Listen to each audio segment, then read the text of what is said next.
Bonjour, aujourd'hui je viens vous parler d'Europe. Oui, je sais, vous allez me dire, l'Europe, on nous rabâche les oreilles en ce moment avec ça, à l'approche des élections européennes. Et puis l'Europe, on ne comprend pas bien comment ça fonctionne, c'est loin, on ne voit pas non plus ce qu'elle change dans nos vies quotidiennes.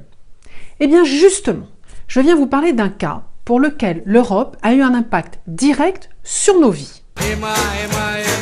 Ce cas est rapporté par le magazine Que Choisir dans son numéro d'octobre. Il s'agit d'un problème de santé publique clairement identifié par la Commission européenne dès 1990 et que la France s'obstinait à ne pas reconnaître. Mais en 2014, une injonction européenne est tombée et la France n'a pas eu d'autre choix que d'admettre qu'elle faisait courir un risque à sa population et qu'elle devait y remédier. Laissez-moi vous expliquer.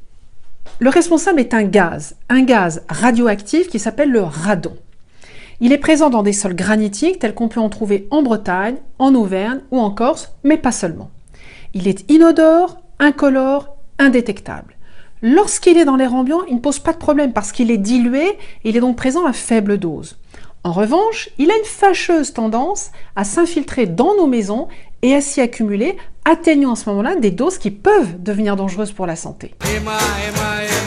Eh bien, depuis le 1er juillet dernier, la France s'est enfin bougée. Elle n'avait plus le choix, sinon les sanctions européennes tombaient. Une nouvelle réglementation est donc entrée en vigueur qui impose que la recherche de radon fasse partie des diagnostics obligatoires lors d'une vente ou d'une mise en location d'un logement. Une cartographie de la France et des communes a été faite en les classant selon leur potentiel de risque radon.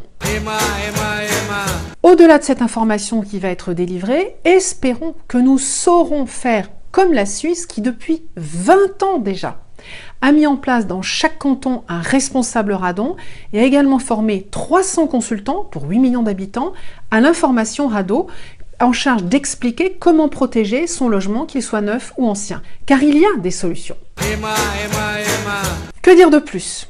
Eh bien que sans l'Europe, la France serait toujours dans le déni, en nous faisant courir des risques.